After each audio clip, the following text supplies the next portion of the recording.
Like watchers. Yes, so for this video, ang gagawin namin is mag-harvest ng aming corn farm. Ito yon. So, this month is harvest season na. And then, before we start, magluto muna kami ng ulam. Yes, para hindi kami magutom after work. Kaya, i-share ko sa inyo yung aming gana for today. Let's go!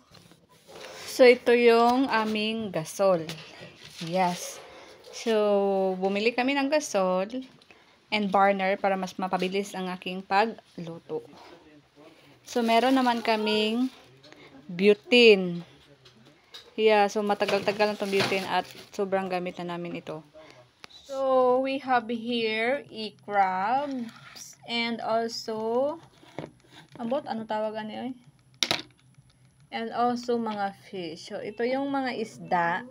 Iba't ibang klaseng isda nakuha ng aking husband sa pagpamasol. Dahil nga umuwi siya sa kanilang lugar and nagpasol ng isda. At ito yung nakuha. So, ito yung mga shells na nakuha namin sa lugar ng aking husband. Yes, dahil malapit sa dagat at marami silang ganito. Yung mga shells. So, ito na yung crab na dala ng husband ko galing sa kanilang bahay. Yeah, so yung laki niya tsaktuhan lang and lulutuin ko siya. So, yung husband ko nagluluto ng isda. Ayan, dalawang isda. Pritong isda.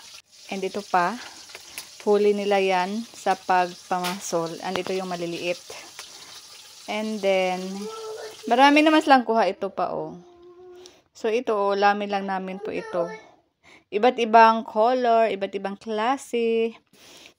Ito, sa sa Soba, sa river. Kinuha to ng aking father. Sobrang nasarapan ako sa isda ng...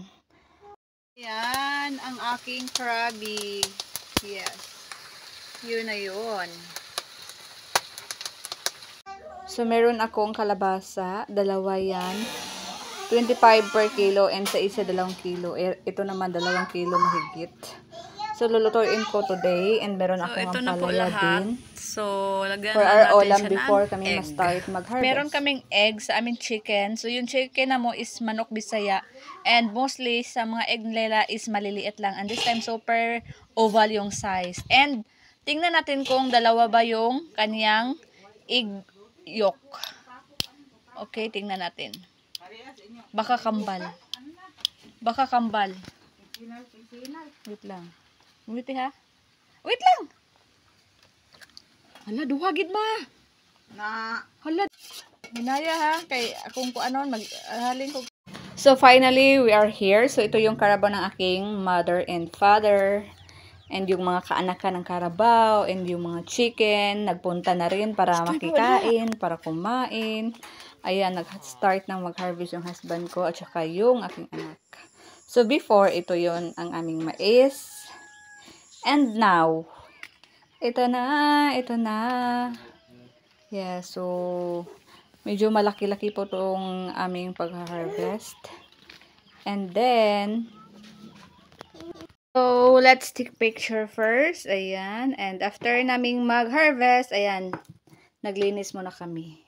So, snack time na tayo. Meron tayo ditong 2 marang. Baon-baon natin yung mga marang. Take selfie first sa ating marang dahil napakasarap niya, napakatamis. And then, ito naman yung aming banana. Kaka-harvest lang namin. Dahil, gawin ko tong banana queue. And yes, yung iba dito ko nilagay. So, as you can see, yung color niya is color yellow. Color yellow na and malapit na akong makakain ito. And yung iba, yes, super yellow color na. Ang laki-laki nila. So, super excited na akong magawa ng combo. And itong pinya na to is talagang manamis-tamis po ito and hindi po siya affected sa sakit ng init. Dahil nga kahit paano meron silang source of water and pwede na to silang or pwede na itong kainin. Kaya, pitasin na natin.